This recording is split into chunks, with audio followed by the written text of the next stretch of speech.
தேவனுடைய பரிசுத்த நாமத்துக்கு மகிமை உண்டாவதாக. ஆண்டவரும் உலக இரட்சகருமாகிய இயேசு கிறிஸ்துவின் இனிதான நாமத்தினாலே உங்களுக்கு நல்வாழ்த்துக்கள். இந்த காலவேளையிலே கர்த்தருடைய வார்த்தையோடு உங்களை சந்திக்க செய்த ஆண்டவருக்கு மகிமை உண்டாவதாக. இந்த 7வது மாதத்தின் கடைசி கர்த்தருடைய நாளிலே கர்த்தர் தம்முடைய வார்த்தையை நமக்கு கொடுத்திருக்கிறார். கர்த்தர் தம்முடைய வார்த்தையினாலே நம்மை நடத்துகிறார், நம்மை பிழைத்திருக்க செய்திருக்கிறார். அந்த வார்த்தையை கொண்டு கர்த்தர் நம்மோடு பேச போகிறார். கர்த்தர் கொடுத்த வசனத்தை நான் உங்களுக்கு வாசிக்கிறேன். யோபுவின் சரித்திரத்தில் உள்ள 23ஆம் அதிகாரத்தில் உள்ள 13 மற்றும் 14வது வசனங்களை நான் உங்களுக்கு வாசிக்கிறேன். யோபுவின் சரித்திரம் 23ஆம் அதிகாரம் 13 மற்றும் 14 வசனங்களை உங்களுக்கு வாசிக்கிறேன். அவரோவென்றால் ஒரே மனமாயிருக்கிறார், அவரை திருப்பத்தக்கவன் யார்? அவருடைய சித்தத்தின்படியெல்லாம் செய்வார், எனக்கு குறித்திருக்கிறதை அவர் நிறைவேற்றுவார். இப்படிப்பட்டவைகள் இன்னும் அநேகம் அவரிடத்தில் உண்டு. ஜெபம் செய்வோம். பரிசுத்த பிதாவே, இரக்கமுள்ள எங்கள் ஆண்டவரே, பரலோகத்தின் தகப்பனே, ஆசீர்வதிக்கப்பட்ட அருமையான இந்த நல்ல காலை நேரத்துக்காக ஸ்தோத்திரம். இந்த காலவெளியில் இந்த திருவாய் மொழிகளை கேட்க எங்களுக்கு நீங்கள் கொடுத்த பாக்கியத்துக்காக ஸ்தோத்திரம். எங்களை உயிரோடு செய்கிற நம்முடைய வார்த்தைக்காக ஸ்தோத்திரம். எங்களுடைய ராஜ்யத்துக்கு ஆயத்தப்படுத்துகிற நம்முடைய வார்த்தைக்காக ஸ்தோத்திரம். உடைய வசனத்தை கொண்டு எங்களை ஆசீர்வதிங்க, எங்களை வழி நடத்துங்க. இரட்சகராகிய இயேசுவின் நாமத்தில் வேண்டுகிறோம் பிதாவே, ஆமென், ஆமென். தேவனுடைய பரிசுத்த நாமத்துக்கு மகிமை உண்டாவதாக. உத்தமனாகிய யோபு தேவனுக்கு பயந்து பொல்லாப்புக்கு விலகுகிற யோபு எல்லாவற்றையும் இழந்து விட்ட சூழ்நிலையிலே அவர் அறிக்கை செய்த வார்த்தைகள் தான் வாசித்தோம். இப்படிப்பட்டவைகள் அநேகம் அவரிடத்தில் உண்டு, எனக்கு குறித்திருக்கிறதை அவர் நிச்சயமாக நிறைவேற்றுவார். பிரியமானவர்களே, உங்களையும் என்னையும் தெரிந்து கொண்டு ரட்சித்த நம்முடைய இரட்சகராகிய இயேசு கிறிஸ்து நமக்கென்று ஒரு சில காரியங்களை முன்குறித்து வைத்திருக்கிறார். அந்த ஆசீர்வாதங்களை நிச்சயமாக கர்த்தர் நமக்கு தருவார். அவருடைய பாதையில் நடக்கும்பொழுது அவர் அந்த ஆவிக்குரிய ஆசீர்வாதத்தினாலும் சரீர பிரகாரமான ஆசீர்வாதத்தினாலும் கர்த்தரை நிரப்பி ஆசீர்வதித்து அவர் மகிழ்கிற தேவனாக இருக்கிறார். தம்முடைய பிள்ளைகளை அவர் செழிக்க செய்து ஆசீர்வதிக்கிட்டு அதில் மகிழ்ச்சியாக்குகிற தேவனை தான் நாம் ஆராதித்து கொண்டிருக்கிறோம். அந்த ஆண்டவர் நமக்கென்று வைத்திருக்கிற திட்டங்கள் வழியாக நிச்சயமாக கர்த்தர் நடத்துவார். இந்த உலகம் மிகவும் கெட்டுப்போன சூழ்நிலையில் ஆண்டவர் நோவாவை கர்த்தர் தெரிந்து கொண்டு அவனுடைய குடும்பத்தையும் நீதிமானாக கர்த்தர் பார்த்ததுனாலே அவனிடத்தில் ஒரு பேழையை செய்ய சொல்கிறார். பேழைக்குள்ளே சகல காட்டு மிருகங்களை நாட்டு மிருகங்களை உள்ளே அழைத்து கொண்டு அவனை போக செய்கிறார்கள். உடனடியாக கர்த்தர் பெரு வெள்ளத்தை ஜல பிரளயத்தை கர்த்தர் அனுமதிக்கிறார். அந்த ஜலப்பிரளயம் முடிந்த உடனே பேழை அர்ராத் மலையில் தங்கி பேழிலிருந்து எல்லாரும் வெளியில் வந்த உடனே நோவாவும் அவனுடைய குடும்பமும் செய்கிற காரியங்களை ஆதியாகம புஸ்தகம் 8ஆம் அதிகாரம் 20 முதல் 22 வசனங்கள் நாம் வாசிக்கிறோம். நோவா பேழையிலிருந்து வெளியே வந்த உடனே அவர் சுத்தமான சகல மிருகங்களையும் பறவைகளையும் தெரிந்து கொண்டு பலிபீடத்தை கட்டி அவர் பலியிடுகிறார். சுகந்த தூபத்தை முகர்ந்த ஆண்டவர் நோவாவுக்கும் இந்த பூமிக்கும் வைத்திருந்த உன்னதமான திட்டத்தை அவர் தம்முடைய உள்ளத்திலே உச்சரிப்பதை இந்த வேத வசனத்தை நாம் பார்க்கிறோம்.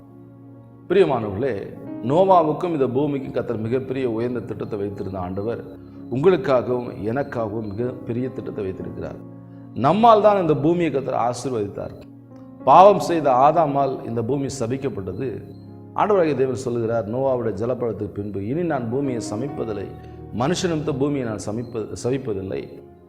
அதே சமயத்தில் பூமியை நான் ஆசீர்வதிப்பேன், அதனுடைய காலநிலைகள் எல்லாமே சீராக இருக்கும் என்று ஆண்டவர் சொல்வதை நம்ம அந்த வேதவசனம் வாசிக்கிறோம். இந்த காலவெளியில் கர்த்தர் நமக்கு சொல்லுகிற வார்த்தை நமக்கு குறித்திருக்கிறதை நிச்சயமாக கர்த்தர் நிறைவேற்றுவார்.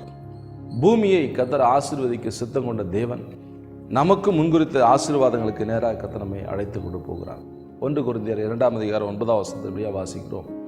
தம்மிடத்தில் அன்பு கூர்ந்து தம்முடைய கற்பனைகளை கை கொள்கிற மக்களுக்கு அவர் ஏற்படுத்தி வைத்த நன்மைகளை கண் காணவும் இல்லை, காது கேட்கவும் இல்லை, இருதயத்தில் தோன்றவும் இல்லை. நீங்களும் நானும் எதிர்பார்க்கிற நினைத்து பார்க்கிற நாம் அறிந்திருக்கிற அளவுக்கு கர்த்தர் நம்மை ஆசீர்வதிப்பதில்லை. அவருடைய உயர்ந்த திட்டத்தின் வழியாக கர்த்தர் நம்மை ஆசீர்வதிக்கிறார். ஏசாயா 55ஆம் அதிகாரத்தில் வாசிக்கிறோம், உங்களுடைய நினைவுகள் என்னுடைய நினைவுகள் அல்ல, உங்களுடைய வழிகள் என்னுடைய வழிகளும் அல்ல, உங்களுடைய நினைவுகளை காட்டும் உங்களுடைய வழிகள் காட்டும் என்னுடைய வழிகள் மிகவும் உயர்ந்தவைகளாக இருக்குதுன்னு நான் சொல்லுகிறார். நீங்கள் நான் நினைக்கிற அளவுக்கு ஒரு குறுகிய வட்டத்துக்குள்ளே தேவன் நம்முடைய திட்டத்தை வைக்கவில்லை. மிகப்பெரிய திட்டத்தில் கர்த்தர் நம்மை அழைத்து போய் கொண்டிருக்கிறார். இந்த காலவேளையில் நாம் தேவன் நமக்கு கொடுத்த உயர்ந்த திட்டத்தில் பயணிக்க நாம் ஆயத்தமாக விடுவது மிக மிக அவசியமாக இருக்கிறது. தேவன் நமக்கென்று வைத்திருக்கிற உன்னதமான இந்த கடைசி கால திட்டம் ஆத்தும அறுவடைக்காக, சபையின் வளர்ச்சிக்காக, ஆத்துமாக்களை கர்த்தருடைய சேர்ப்பதற்காக, வருகைக்கு ஆயத்தப்படுவதற்காக மிகப்பெரிய திட்டங்களை கர்த்தர் வைத்திருக்கார். அந்த திட்டங்களெல்லாம் நாம் அறிந்து கொள்வதற்கு என்ன செய்ய வேண்டும் என்பதுதான் அந்த காலவெளியில் கர்த்தர் நமக்கு சொல்கிற முக்கியமான செய்தி. ஆண்டவர் நமக்கு வகுத்து வைத்திருக்கிற திட்டங்களுக்கு நேராக நாம் நம்முடைய கவனத்தை திருப்ப பரிசுத்த ஆவியானவர் உதவி செய்வாராக. நமக்குரிய திட்டங்களை நாம் அறிந்து கொள்ள வேண்டும், அவற்றை நாம் அனுபவிக்க வேண்டும் என்று சொன்னால் நோவா குடும்பம் செய்ததை நாம் முதலாவது செய்ய வேண்டும். ஆதியாகம புத்தகம் 8ஆம் அதிகாரத்தில் 20வது வசனத்தில் வாசிக்கும்போது, நோவாவும் அவனுடைய குடும்பம் பேழையிலிருந்து வந்த உடனேயே முதலாவது பலிபீடத்தை கட்டினார்கள். பலிபீடம் என்பது என்ன? மாம்சமாகிய மனிதனையும் பாவமான மனிதனையும் பாவியாகிய மனிதனையும் பரிசுத்த தேவனையும் இணைக்கிற ஒரு இணைப்பின் பாலம் தான் இந்த பலிபீடம். இந்த பலிபீடத்தை நோவாவும் அவனுடைய குடும்பமும் கட்டினார்கள். தேவனோடு உள்ள உறவு, ஆண்டவருக்கு நமக்கும் இடையே உள்ள உறவை அலங்கரிப்பது தான், அதை உறுதிப்படுத்துவது தான், அதை இன்னும் வளர்த்து கொடுப்பது தான் இந்த பலிபீடம். பலிபீடத்தில் எப்பொழுதும் அக்கினி இருந்து கொண்டே இருக்கும் என்று வேதத்தில் வாசிக்கிறோம். பலிபீடத்தில் பலி ஆடு தகன பலியாக பலி செலுத்த வேண்டும். கர்த்தர் சொல்கிற எல்லா பலியும் அந்த பலிபீடத்தில் பலி செலுத்த வேண்டும். ஆண்டவராகிய தேவன் இந்த பூமியில் கொண்டு வந்த முதலே உடனேயே நோவா அவனுடைய குடும்பமும் பலிபீடத்தை கட்டினார்கள். புதிதாக அவர்களுக்கு இந்த பூமியை கர்த்தர் கொடுக்கிறார். அவர்களை இந்த பூமிக்குள்ளே கர்த்தர் கொண்டு வருகிறார். அப்பொழுது அவங்க செஞ்சாங்க, பலிபீடத்தை கட்டினாங்க. பலிபீடம் என்பது 2 வகைப்படும். ஒன்று ஆலயத்தினுடைய பலிபீடம், இரண்டாவது குடும்ப பலிபீடம். குடும்ப பலிபீடத்தை நாம் முக்கியத்துவப்படுத்த வேண்டும், ஆலய பலிபீடத்தை முக்கியத்துவம். ஆலயத்திலும் கர்த்தரை நாம் தேட வேண்டும், கர்த்தரோடு நாம் இணைந்திருக்க வேண்டும், குடும்பமாகவும் நம்ம கர்த்தரோடு இணைந்திருக்க வேண்டும். நோவாவும் அவன் குடும்பமும் அழிவிலிருந்து பாதுகாக்கிறது முக்கியமான நோக்கம். முழு குடும்பமும் கர்த்தரை சார்ந்திருந்தாங்க, கர்த்தரோடு இணைப்பில் இருந்தாங்க, நீதிமான்களாக இருந்தாங்க. இந்த காலவெளியில் பரிசுத்த ஆவியானவர் சொல்ல முக்கியமான வார்த்தை என்னன்னு கேட்டால், நம்முடைய குடும்பம் கர்த்தரை ஒவ்வொரு நாளும் தேடுகிறவர்களாக இருக்க வேண்டும். குடும்ப ஜெபம் நாம் செய்ய வேண்டும். குடும்பமாய் நாம் கர்த்தரை தேடும்போது நிச்சயமாக கர்த்தர் நம்மை ஆசீர்வதிக்கிறார். குடும்ப பலிபீடத்தினாலே கர்த்தர் கற்பத்தின் கனியை கொடுக்கிறார், வீட்டினுடைய ஆசீர்வாதங்களை கர்த்தர் கொடுக்கிறார், பிள்ளைகளுடைய எதிர்காலத்தை கர்த்தர் பொறுப்பெடுக்கிறார். குடும்ப ஜெபம் என்ற பலிபீடத்தை நாம் சரியாக பராமரித்ததில் பலி செலுத்தி கொண்டே இருக்கும் பொழுது நிச்சயமாக கர்த்தர் ஆசீர்வதிக்கிறார். நாம் எல்லாம் இணைந்து வந்து கர்த்தரை ஆராதிப்பதுதான் பலிபீடம். அதுதான் ஒரு ஆராதனை. அந்த ஆராதனை, அந்த இணைப்பை நாம் விட்டுவிடக்கூடாது. ஒரு மனதோடு கர்த்தரை நாம் குடும்பமாக தேடும்போது நிச்சயமாக கர்த்தர் நம்முடைய வாழ்க்கையில் பெரிய காரியங்களை செய்கிறார். கற்பத்தின் கனிகளை கர்த்தர் வாய்க்க செய்கிறார். பொருளாதார ஆசீர்வாதங்களை கர்த்தர் கொடுக்கிறார். நமக்கும் தேவனுக்கும் இடையே உள்ள அந்த பலிபீடத்தை நாம் சரியாக பார்த்து கொள்ள வேண்டும். நீங்கள் வாசிக்கும்போது லேவியர் ஆகமத்துடைய புஸ்தகம் 6ஆம் அதிகாரம் 13வது நீங்கள் வாசிங்கன்னா, பலிபீடத்தின் அக்கினி எப்பொழுது எரிந்து கொண்டே இருக்க வேண்டும், அது அவிந்து போகக்கூடாது. பலிபீடத்தின் அக்கினி என்றைக்கு அவிந்து போகுதோ அதில் உள்ள பலி பொருள் நார ஆரம்பித்து விடும். பலிபீடத்திலிருந்து வாசனை வர வேண்டுமே தவிர நாற்றம் வந்து விடக்கூடாது. பலிபீடத்திலிருந்து வாசனை வரும்போது கர்த்தர் நம்மை ஆசீர்வதிக்கிறார். நாற்றம் வரும்போது என்ன நடக்கும் என்பதை நீங்கள் அறிந்திருக்கிறீங்க. நம்முடைய குடும்ப பலிபீடமானாலும் சரி, ஆலயத்தினுடைய பலிபீடமானாலும் சரி, கர்த்தருக்கு நாம் சுகந்த தூபத்தை ஏறெடுத்துக்கொண்டே இருக்க வேண்டும். அது மட்டுமல்ல, 1 ராஜாக்கள் 18ஆம் அதிகாரம் 30வது வசனத்தில் எலியா தீர்க்கதரிசி என்ன செய்கிறார்? அங்கே தகர்க்கப்பட்ட அந்த பலிபீடத்தை செப்பனிடுகிறார். செப்பனிட்டு 850 பாகால் தீர்க்கதரிசிகளுக்கு முன்பாக அவர் ஒருவர் மாத்திரம் நின்று பலி செலுத்துகிறார். பலிபீடத்தை செப்பனிட்டு அதுக்கு இஸ்ரவேல் என்று பெயரிடுகிறார். பின்பு பலிபீடத்தை உபயோகப்படுத்த பலி செலுத்த ஆரம்பிக்கிறார். பிரியமானவர்களே, நம்முடைய பலிபீடம் செப்பனிடப்பட வேண்டிய சூழ்நிலை இருக்கிறதா? தகர்க்கப்பட்டு இருக்கிறதா? இடிக்கப்பட்டிருக்கிறதா? இல்லாவிட்டு நம்ம பலிபீடம் தூசியும் அது அழுக்குமாக படிந்திருக்கிறதா? அக்கினி அவிந்து போயிருக்கிறதா? இதை நாம் கவனிக்க வேண்டும். நம்முடைய பலிபீடத்தை சரி செய்வோம். நிச்சயமாக தேவ திட்டங்களுக்குள்ளே நாம் பிரவேசிப்போம். இந்த கடைசி காலத்தில் தேவனுடைய திட்டம் நம்முடைய வாழ்க்கையில் நிறைவேறும். இரண்டாவதாக, தேவ திட்டம் நமக்குள்ளே நிறைவேறதுக்கு நாம் செய்ய வேண்டிய முக்கியமான காரியம், நோவாவும் அவனுடைய குடும்பம் பலிபீடத்தை கட்டினாங்க. சுத்தமான சகல பறவைகளையும் மிருகங்களையும் அவங்க தெரிந்து கொண்டாங்க. பலி செலுத்துவதற்கு தெரிந்து கொண்டாங்க. நீங்கள் நானும் கர்த்தரால் தெரிந்து கொள்ளப்பட்டவர்கள். நம்முடைய தெரிந்து கொள்ளுதல் கர்த்தரை சார்ந்து இருக்கிறதா, கர்த்தரை மகிமைப்படுத்துகிறதாக இருக்கிறதா, இல்லாவிட்டால் கர்த்தரை தூஷிக்கிறதாக இருக்கிறதா? இந்த காலவெளியில் கர்த்தர் நம்மை ஆசீர்வதிப்பாராக. இந்த காலவெளியில் நாம் ஒரு விஷயம் கூட யோசித்து பார்ப்போம். நம்முடைய தெரிந்து கொள்ளுதல் எப்படி இருக்கிறது? சுத்தமான சகல பறவைகளையும் சுத்தமான சகல மிருகங்களையும் கர்த்தர் தெரிந்து கொண்டார். தேவன் தெரிந்து கொண்டார். நாம் தேவன் தெரிந்து கொள்வதற்கு ஏற்றவனமாக நம்முடைய தெரிந்து கொள்வது இருக்கணும். ஆபேல் கர்த்தர் அங்கீகரிப்பதை தெரிந்து கொண்டார். ஆதியாகமத்தின் புஸ்தகம் 4ஆம் அதிகாரம் 4வது வசனத்தில் காயினும் ஆபேலும் பலி செலுத்த போனாங்க. ஆபேலின் பலியை கர்த்தர் அங்கீகரித்தார். தேவன் எதை அங்கீகரிப்பாரோ அதை அறிந்திருந்த ஆபேல் கர்த்தர் அங்கீகரிப்பதை கொண்டு போய் காணிக்கை செலுத்தினார், பலி செலுத்தினார்.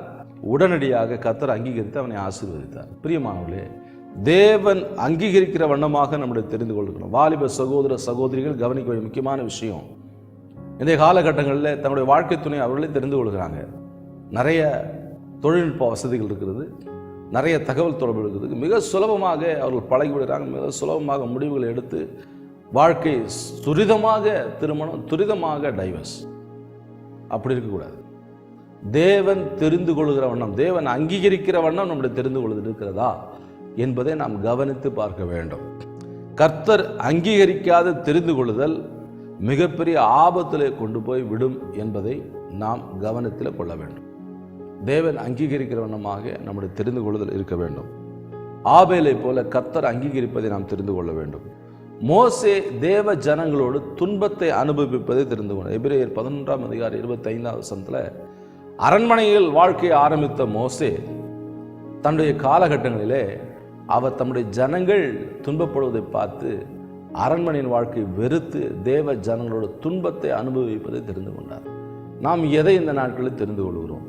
தேவ ஜனத்தோடு அவமானத்தையும் நிந்தையும் நாம் சகிக்க, அதை ஏற்றுக்கொள்ள நாம் தெரிந்து கொள்கிறோமா? கர்த்தர் உங்களை தெரிந்து கொள்வார். அப்படிப்பட்ட மோசையை கர்த்தர் விரட்டி விரட்டி விரட்டி பிடித்து, நீதான் என் ஜனங்களுக்கு வேணும், நீதான் வேணும், நீதான் வேணும்னு சொல்லி மாட்டேன்னு சொன்னாலும் மோசேவை கர்த்தர் விடாமல் மீண்டும் அவனை தலைவனாக்கி 30 லட்சத்துக்கு அதிகமான ஜனங்களை அந்த மோசேவை கொண்டு கர்த்தர் வழிநடத்துகிறார். எவ்வளவு நல்ல தேவன் பாருங்க. அவர் அங்கீகரிக்கிற வண்ணம் நம்முடைய தெரிந்து கொள்வதால் அவர் உயர்த்துகிற உயர்வு எண்ணி பார்க்க முடியாத ஒரு உயர்வு. மோசே துன்பத்தை அனுபவிக்க தெரிந்து கொண்டார். இன்னைக்கு ஆலயத்துக்கு வருதுன்னா வெக்கம், ஒயிட் அண்ட் ஒயிட் போடணும்னா நிறைய பேருக்கு வெக்கமாக இருக்குது, அவமானமாக இருக்குது. பைபிள் தூக்கிட்டு போகிறது ரொம்ப கேவலமாக நினைக்கிறாங்க. அல்லேலூயா சொல்லுவது ரொம்ப கேவலமாக நினைக்கிறாங்க. ஸ்தோத்திரம் பண்ணுவது, 2 கைகளை கூப்பி ஸ்தோத்திரம் பண்ணுவது அநேகருக்கு அது அவமானமாக இருக்கிறது. பிரியமானவர்களே, நாம் கர்த்தரை உயர்த்த அவமானப்படும் போது கர்த்தர் நம்மை பார்த்து வெட்கப்படுவார். ஒரு நாள் கர்த்தர் நம்மை பார்த்து அவமானப்பட வேண்டிய சூழ்நிலை வரும். கர்த்தர் நம்முடைய பெயரை உச்சரிப்பதற்கே கஷ்டப்படுவார். நாம் அவமானப்பட்டு போவோம். நாம் கர்த்தருடைய பிள்ளைகள் என்பதை நாம் நினைவில் வைக்க வேண்டும். கர்த்தர் நம்மை அங்கீகரிக்கிற வண்ணம் நம்முடைய காரியங்கள் இருக்க, தெரிந்து கொள்ளுதல் இருக்க வேண்டும். சபையோடு சேர்ந்து நம்முடைய குடும்பத்தோடு சேர்ந்து அவமானமானாலும் பரவாயில்ல, நான் அதிலே இருப்பேன் இருக்கும்போது கர்த்தர் உங்களை உயர்த்துவார். அவமானமான பாதையா நீங்கள் ஏற்றுக்கொள்ளுங்க, சந்தோஷமாக ஏற்றுக்கொள்ளுங்க. பொய் குற்றச்சாட்டா சந்தோஷமாக ஏற்றுக்கொள்ளுங்க. கர்த்தர் எல்லாவற்றையும் அறிந்திருக்கிறார். கர்த்தர் உங்களை உயர்த்துவார். 3வதாக யோசேப்பு பரிசுத்தத்தை தெரிந்து கொண்டார். ஆதியாகமம் 38ஆம் அதிகாரம் 9வது வசனத்தில் தேவனுக்கு விரோதமாக இவ்வளவு பெரிய பாவத்தை நான் செய்வது எப்படி? நாம் எதை தெரிந்து கொள்கிறோம்? பரிசுத்தத்தையா அல்லது பாவத்தையா? பாவத்தை தெரிந்து கொண்டால் நம்முடைய அழிவு வெகு சீக்கிரம். நம்முடைய தெரிந்து கொள்ளுதல் பரிசுத்தமாக இருக்க வேண்டும். பரிசுத்தத்தை தெரிந்து கொண்ட யோசேப்புக்கு பொய் குற்றச்சாட்டு, சிறைச்சாலை, அடிகள், உதைகள், அவமானங்கள், கெட்ட பெயர் எல்லாம் கிடைக்கும். ஆனால் அது நிரந்தரம் அல்ல. தமது ஜனத்தின் நிந்தையை பூமியில் இராதபடி கர்த்தர் அழித்து போடுவார் என்ற வேத வசனம் யோசேப்பின் வாழ்க்கையில் அப்படியே நிறைவேறியது. அவனுடைய நிந்தனையை கர்த்தர் பூமியில் இராத வண்ணம் அழித்து அவனை அநேகருக்கு ஜீவ ரட்சணியம் செய்கிறவனாக கர்த்தர் மாற்றிவிட்டார். யோசேப்பு இயேசு கிறிஸ்துவுக்கு முன் அடையாளமாக இருக்கிறார். பிரியமானவர்களே, இந்த காலவெளியில் நாம் எதை தெரிந்து கொள்கிறோம்? யோசேப்பு போல பரிசுத்தத்தை தெரிந்து கொள்கிறோமா? மோசேயை போல துன்பத்தை அனுபவிப்பதை தெரிந்து கொள்கிறோமா? காயினை போல கர்த்தர் அங்கீகரிப்பதை, ஆபேலை போல கர்த்தர் அங்கீகரிப்பதை தெரிந்து கொள்கிறோமா? ரூத்தை போல கர்த்தர் கொடுத்த வாழ்க்கையும் பூஜ்யமாக இருந்தாலும் அதில் நிலைத்து பெற அதை தெரிந்து கொள்கிறோமா? அப்படிப்பட்ட ரூத்தை கர்த்தர் உயர்த்தினார். அந்த ரூத்துடைய சந்ததியில் தான் இயேசு கிறிஸ்துவே வருகிறார். பிரியமானவர்களே, இந்த காலவெளியிலே நாம் ஒரு விஷயம் சிந்தித்து பார்ப்போம். நோவாவும் அவனுடைய குடும்பமும் சுத்தமான சகல பறவைகளையும் சுத்தமான சகல மிருகங்களையும் தெரிந்து கொண்டார்கள். 3வதாக அவர்கள் என்ன செய்தார்கள்? பலியிட்டார்கள். ஆதியாகமம் 8:20 பலியிட்டார்கள், பலி செலுத்தினார்கள். கர்த்தரை நோக்கி அவர்கள் பலி செலுத்தினார்கள். பலி என்பது அர்ப்பணிப்பு, நமக்குள்ளதை அப்படியே தேவனுக்கு கொடுப்பது. இயேசு கிறிஸ்து பலியை ஓய பண்ணினார். எதற்காக? எப்படி? அவரே பலியாக வந்துட்டார். அவரே தன்னை பலியாக அர்ப்பணித்து விட்டார். இயேசு உங்களுக்காக எனக்காக பலியானார். ஆண்டவர் பலியாக தம்மையே ஒப்பு கொடுத்தார். இயேசு கிறிஸ்து உங்களுக்காக எனக்காக கொலை செய்யப்பட்டார். இயேசு உங்களுக்காக எனக்காக அடிக்கப்பட்டார், நொறுக்கப்பட்டார். அப்படிப்பட்ட ஆண்டவர்கிட்ட நாம் நம்மை ஒப்பு கொடுப்பது எவ்வளோ மிக மிக தேவையான ஒன்று, அத்தியாவசியமான ஒன்று, அவசரமான ஒன்று. நாம் நம்மை முற்றிலுமாக ஒப்பு கொடுக்க வேண்டும். ஒப்பு கொடுத்தால் ஒழிய நமக்குரிய திட்டங்களை கர்த்தர் கரத்தில் எடுக்க மாட்டார். இன்னும் அநேக தடைகள் வருவதற்கு காரணம் என்ன? இன்னும் அநேக குடும்பங்களில் திருமண தடைகள், பிள்ளை பாக்கியம் இல்லை, வேலை கிடைக்கல, தரித்திரம் விலகவில்லை, வழிகள் திறக்கவில்லை, தடைகள் மேல் தடைகள், தடைகள் மேல தடைகள். எரிகோ கோட்டை இன்னும் இடிந்து விழவே இல்லை. காரணம் என்ன? நாம் ஒப்பு கொடுக்கவில்லை. பலியாக நம்மை நாம் ஒப்பு கொடுக்கும் போது வழிகள் திறக்கும். வேலையிலிருந்து வெளியே வந்தோன்னா என்ன நடக்க போகுதுன்னு தெரியல நோவாவுக்கும் அவனுடைய குடும்பத்துக்கு. ஏன்னா யாருமே இல்லை உலகத்தில், இவங்க மட்டும்தான் இருக்கிறாங்க. அதை தெரிந்து கொள்வதற்கு நோவா பலி செலுத்தினார். கர்த்தர் வழிகளை திறந்து கொடுத்தார். பிரியமானவர்களே, நாம் நம்மை அர்ப்பணிப்போம், நம்மை ஒப்பு கொடுப்போம், பலிபீடத்தை கட்டுவோம், செப்பனிடுவோம், பரிசுத்தத்தை தெரிந்து கொள்வோம், கர்த்தருக்குரியவர்களை தெரிந்து கொள்வோம், நேர்த்தியானவைகளை தெரிந்து கொள்வோம், கர்த்தர் அங்கீகரிப்பதை தெரிந்து கொள்வோம், பலி செலுத்துவோம். கர்த்தர் உங்கள் பலிகளை ஆசீர்வதித்து கர்த்தருடைய வாழ்க்கையை பெருக செய்வாராக. இந்த நாளில் கர்த்தர் கொடுத்த வார்த்தைக்காக நான் கர்த்தரை ஸ்தோத்திரிக்கிறேன். இந்த வார்த்தையினுடைய கர்த்தர் உங்களை ஆசீர்வதிப்பார், உங்களை பெருக செய்வார். ஜெபம் பண்ணலாம். பரிசுத்த பிதாவே, இரக்கமுள்ள எங்கள் ஆண்டவரே, பரலோக தகப்பனே, ஆசீர்வதிக்கப்பட்ட அருமையான இந்த நல்ல காலை நேரத்துக்காக ஸ்தோத்திரம். இந்த காலவெளியிலும் திருவாய்மொழிகளை கேட்க, உடைய வசனத்தை ஆண்டவரே நாங்கள் ஆண்டவர் வாசிக்க, அதை அறிந்து கொள்ள பரமபிதா, பரலோக தேவன், பரிசுத்த ஆவியானவர், தேவகுமாரனா இயேசு எங்களுக்கு உதவி செய்தீங்களப்பா. திரியேக தேவனுக்கு ஆண்டவரே எங்களை துதிகளை ஸ்தோத்திரங்களை ஏறெடுக்கிறோம். இந்த நாமத்தினாலே, பிதா, குமாரன், பரிசுத்தாவி நாமத்தினாலே இந்த வார்த்தை கேட்ட நம்முடைய பிள்ளைகளை நான் ஆசீர்வதித்து ஜெபிக்கிறேன். தொடர்ந்து உம்முடைய வழியிலே நடத்துவீராக. பலிபீடம் செப்பனிடப்படட்டும், தெரிந்து கொள்ளுதல் உமக்கு ஏற்றவைகளாக இருக்கட்டும், பலி செலுத்தட்டும். உம்முடைய ஜனங்களுக்கு நடத்துங்க. இயேசுவின் நாமத்தில் வேண்டுகிறோம் பிதாவே. ஆமேன், ஆமேன். God bless you. கர்த்தர் உங்களோடு இருப்பார், கர்த்தர் நடத்துவார்.